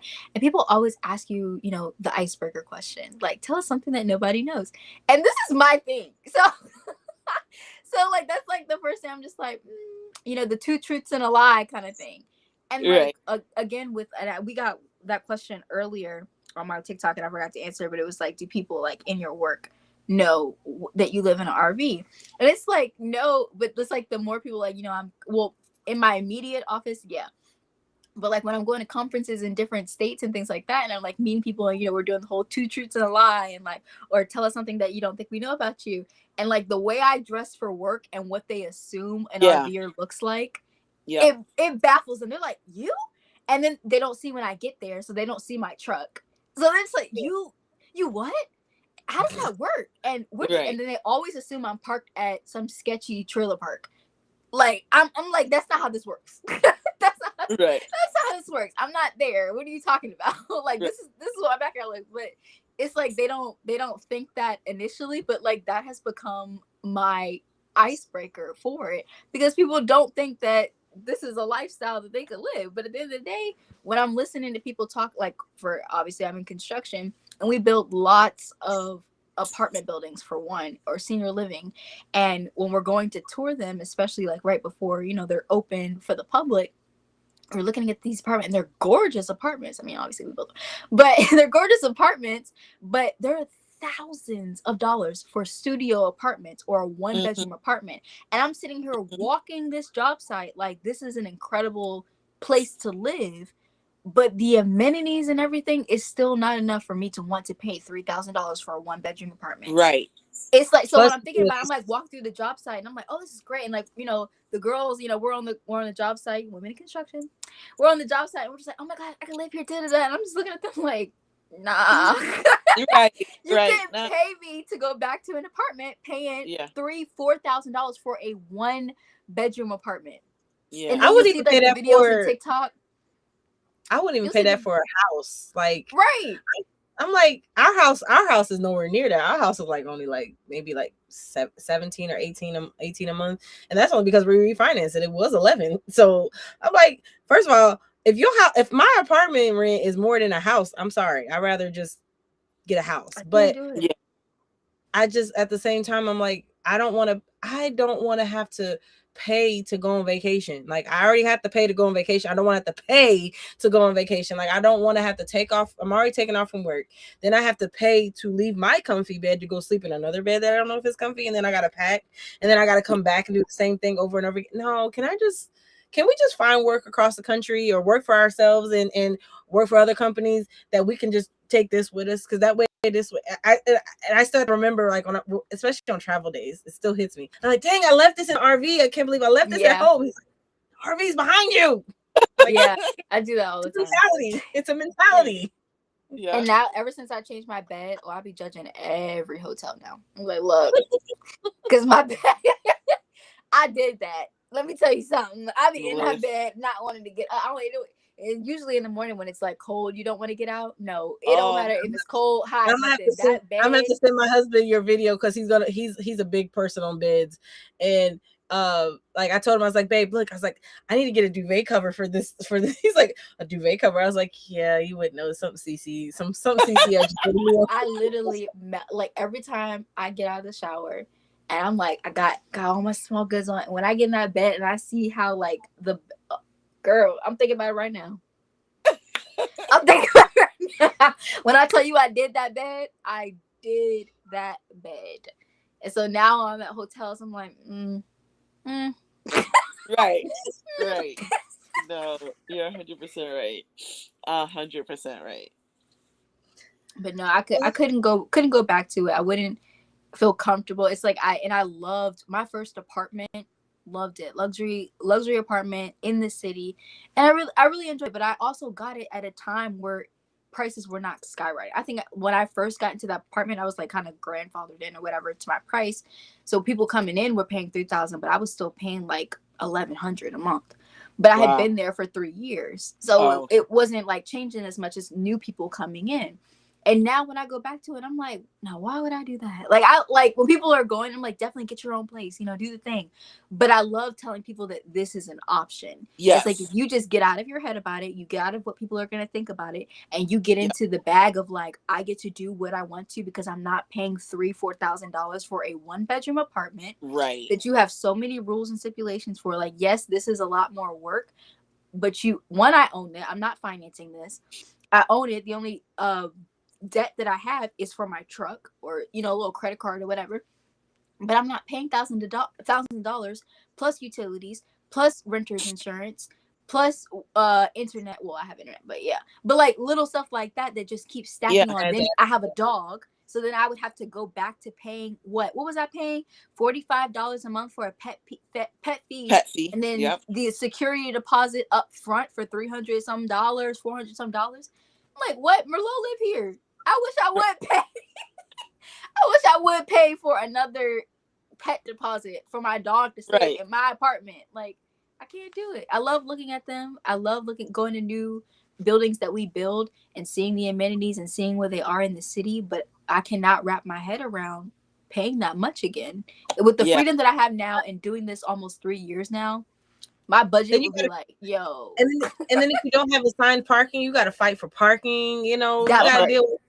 It's like I could pull right up front to my RV. I ain't got to worry about nobody parking in my place. Like I ain't got to worry about it. I mean, you still gonna deal with neighbors, but you're gonna deal with that no matter where you go. Yeah. I mean, but I feel like here though, most times people kind of respect your space more than they do in an apartment or a house or anything. They respect your area, like, and it's more open here.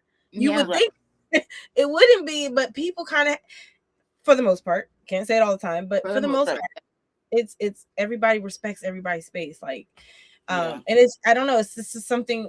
I know, Cece, I know you maybe even with you, Kiki, being that you guys are solo, you guys might do it a little differently, but I love, like, when I go outside and go for walks, waving to people, and people come over and talk. And we sit outside by the fire, like, especially at our last place, and we were in Michigan, people come up and hang out with us, and while we're sitting outside, hey, you want to, granted we did work with these people, but still, like, how many times you hang out with your coworkers when you go, when you get off from work? We was like every day, like almost, we was all like coming around each other, sitting around fireplace, and just have fun, just hang out, go sit down by the beach and watch fireworks. Like, it was just, it's that closeness, that connection that you're building with people that like-minded, you could be in a house and you don't get that. You don't. Yeah. You work with people every day. And you don't. You might not hang out with them hardly ever, besides company events. You know. Yeah. Yep, that's me. When I rented, I was renting a house, and out of the door I was paying like 2700 a month, and I never would have been so lonely. Like my neighbors, I had neighbors. It was a very nice neighborhood, and people walk their dogs, but they walk their dogs and be like, you try to wave at them, they like not looking at you. I'm like, what? But like it's crazy. The smaller the size, the bigger people's heart grew, and I Yeah, absolutely that's love good. that. So I drive by people's houses and I'm like, that looks like a big prison. I'm sorry, houses look like big prisons to me now. So I'm like, you that's not the flex you think it is. Like it Mm-mm. doesn't get me anymore. I don't care how unless they have acreage. I'm like, how big your land is. That's what I was gonna say. Thinking about Alexis and Deirdre, like even when I think about the land that I want, I can't think past my RV. Like Right. I still want the land. I want my horses. I'm thinking about the round pen. I'm thinking about the indoor outdoor arena. I'm thinking about the garden. I'm thinking about a well. Like I'm thinking about trails, the area that I'm gonna do my outdoor dinner parties, like things like that. But I cannot see the house. You're thinking of a Right. Like barn I'm dominium. okay with being. A barn dominium. You're That's thinking of what a barn dominium, like where you could But park I your RV. cannot. Yeah, but all I'm thinking about is like I'm okay with staying in my RV while I get all that prepared. I do want an A-frame tiny house because like eventually I would like when I'm married and have children, all that stuff. Like I would want a bigger house for the family and keep that A-frame in the back, like for my parents or whoever my child wants to live on the property. They've got a A-frame tiny house in the back or whatever like that. But when I'm thinking about the land that I want and hoping, praying that I get it soon, I'm like, okay, I'll just put It's my RV on the land. gorgeous. I'm sorry. he's such a jerk. Your cat is gorgeous. Like it's not like Thank a you. standard cat color. Like I'm allergic to cats, but I still like them. Yeah. He's a Yeah, jerk. That's that's for a good sure. idea, Cece. But like I if we ever get land, or if the people in our housing development stop being such buttheads and we can park our RV behind our house, I would love to get like a because I'm like, why? It's my land. Like we pay for it. Why can't we park as long as it's on our property? I can see, okay, you don't want it in the driveway. Well, we have a big behind yard and we have a corner lot, so why can't we park it inside of our fenced in yard? Right. Why can't we? But anyway, I would love if we can't do that, and like we decide to sell and we decide to get some land, because this is something my husband and I haven't really discussed outside the house, like what we were going to do with that. But if we ever decided to get some land and like settle but be able to still do, like, there's actually a couple I follow, they're called Dodge Squad. They have a big fifth wheel that they live in on their land, and they have a barn dominium over it, so they have a outdoor area, and then they use the indoor area in their RV, like inclement weather Uh, or whatever. But then they have a regular travel trailer they use to go travel the country in. So they never really leave RV life. oh. Yeah, Mm. they never You leave RV. you gotta share their profile. That I definitely will. And that's I what I would probably do, like put a destination trailer on the land and then Yeah. continue traveling in this one. Yep. That may work. That may work. Because you can't move those much anyway. For me, I think I want to my landing space. I think I want to do an RV park basically, and Mm. it's going to be themed for people that look like me, like whatever that looks like. Have it be more inviting, and what I have found is beneficial to me to being on the road, or like you guys, or have that same idea, and maybe me and whoever want to have a community, we just have our RV around each other, because as I age, with me, I don't have um there's no children, I don't really have family. So I would love to age in a community, and I have to build that. So that's where I want to do. Okay. We can go into construction electric and Oh, get our certificates. Listen We can make this thing stop it. work. my husband just told me some information I ain't ever heard him say. Land is the goal. Okay, Oh, I'm learning new stuff tonight because I didn't even know that. Worker, we need.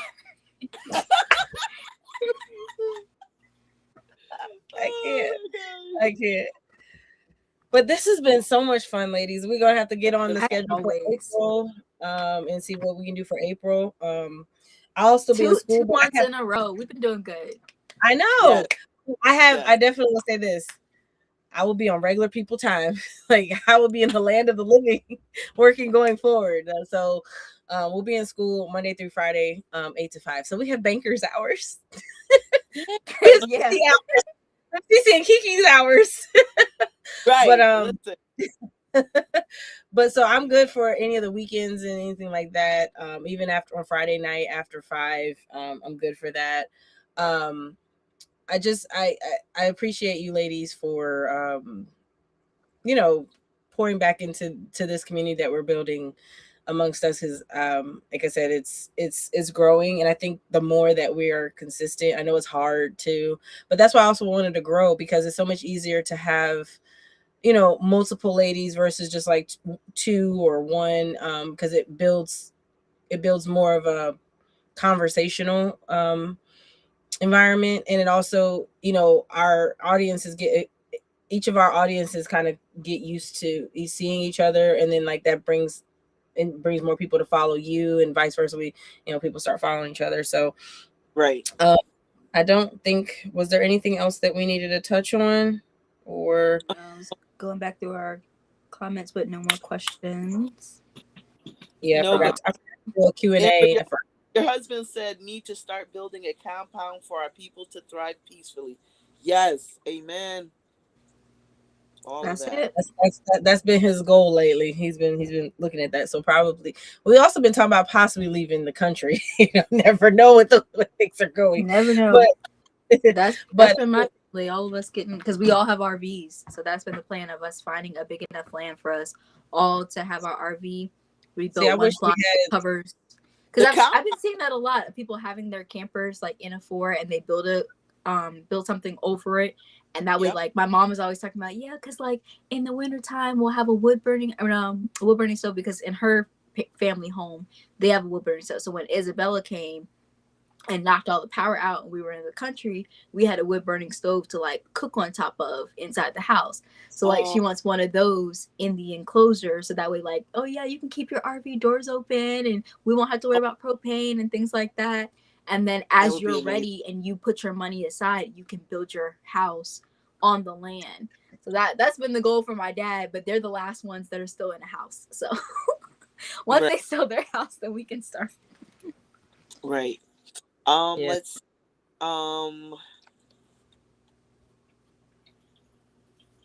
I think we covered all of our topics. I'm looking at it over. We just like kind of just doing that. I was doing the key. I just started off kind of with the key takeaway, not realizing that's what I was doing. Right. So, and then CC, you want to give a shout out and get us? Oh wait, I'm rereading. Okay. Because I don't think I was looking at the right thing. Our pages, right? Yes. Okay, sorry. Action. Okay, so make sure you follow all of us on all of our platforms, Instagram, TikTok, and YouTube. Our screen names are on here. Don't forget our other sisters, Alexis and Deirdre, the Stained Glass Retreat, and the Wells family _for life and we're all on Instagram, TikTok, and YouTube.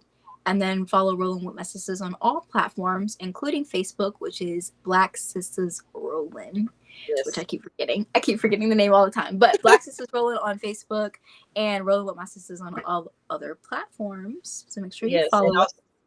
To make it a little easier, I forgot. I did go in TikTok and Instagram for the Rollin With My Sistas and put all of our socials for those platforms in our bio. So all they do is click on our names and they will take them right to our pages. So that way, since it's so many now, I want to make sure everybody's seen. So if you're watching on TikTok, you're watching on Instagram, if you're watching on YouTube, all of the sisters profiles are in. If you go to the Rollin With My Sistas on TikTok and Instagram, if you're watching on YouTube for Rollin With My Sistas, everybody's profiles are in the main description for that. So Perfect. but yeah. So if you don't remember any of our names or platforms, please remember Rollin With My Sistas is the name of our group. If you remember, then you'll find the rest of us there. Yes. Yes. So then it's me. So My favorite moment or takeaway from today's live. There were so many. Like today, like you said, Cece, it was a notepad and pen live. Like I hope that you guys have pinned this. I hope we're gonna share excerpts. But the maintenance for me, like the maintenance and the preparedness, because like you said, it's the other side of, oh, now I got an RV and it's all nice and pretty. There is another, that upkeep that you have to keep on top of, and we gave so many tips and tricks, and that is only the tip of the iceberg. We could have probably had another 2 hours of just that, but that was my favorite of this live. Yep. agreed. We put it down today. All the tips, all the tricks. We got reality of RV life. Y'all are such be hating on the romantic part. We hating on the romantic part. We don't want to see the I kids. love it. Okay, well, I love it. I love it. I love the way you do it, because you make it so. I'm like, how can I make my RV look like that? I'm trying to be like Cece. I want my RV to look so romantic. Hey, I'm Amber, trying. do you briefly share before we wrap up about the platform that we are currently using to stream on all our platforms? Megawatt is wanting to know. Oh, it's Restream. It's called Restream, and basically it's a platform that you can connect up to. I think it's over 20 plus platforms. Like if you're a Twitcher, if you're there's other ones outside of Facebook and YouTube and all the other ones, but there's a whole bunch. So basically you go to Restream, you set up your account, you can invite guests that can connect their accounts as well. So that's like how you're able to see CC. Kiki, we had to help get her set up. This is her first time using Restream. They could all of the guests can connect up to 2 platforms of their choice, so that when we go live, it goes live from their platforms. And then you have a recording, and then if you for small extra amount a month, you can get AI clips. So it will clip it down for you, like the key moments, and then I can share that with the group. And it also has the full on recording. If you link, and I love it too, because if you link the live to like YouTube, the video is already there. The videos are already on our YouTube for Rollin With My Sistas and the Veteran Nomads, because that's what I know I'm streaming my YouTube and Rollin With My Sistas, so that can be there to be viewed after this is done. I don't have to do anything to it, so it's already there. But yes, Restream is similar to StreamYard, but to me it's a lot better because you can stream to multiple platforms at the same time. It has cloud recording. You can also just do recording, like you don't have to stream live. You can record and then you can stream it later on when you want to do that. So you could add up to, I think, 10 guests at any time, and you can, like last week when we did our live guests, we had like, you have a green room where you can have them in the waiting area and bring them in as you need. You can change out as you need. There's also now a new feature where it's dual landscape. So we do a dual view. I have portrait and landscape. So if like you're looking at CC's TikTok, you'll see it in the landscape, but if you go to my TikTok, you'll see it in the portrait. It displays, and you can change however you want. My daughter wants me to shout her out. Hi, baby girl. She's gonna be 20 in like a little over a month. Yeah, No, a little less. 20. She's gonna be 20. Good My Katie baby. 20 somethings. Yes. So yeah, but I appreciate everybody for watching. My husband, like, this is his first time watching, and he was in there dropping some Pause. First time watching. Don't be a hater. I don't like that. Amber you should have left that part out. Right out there. Really, Amber was like, honestly, you just outed him for not supporting the live. And we've been doing this we just passed our year, or we're about to pass our year, and this is your first time watching. Do better. I don't like He's that. no. In his defense, though, he's not really a live. Like he's not one person to really watch like lives. He's not. That's just he's not. So you could just look for the views. You got the screen.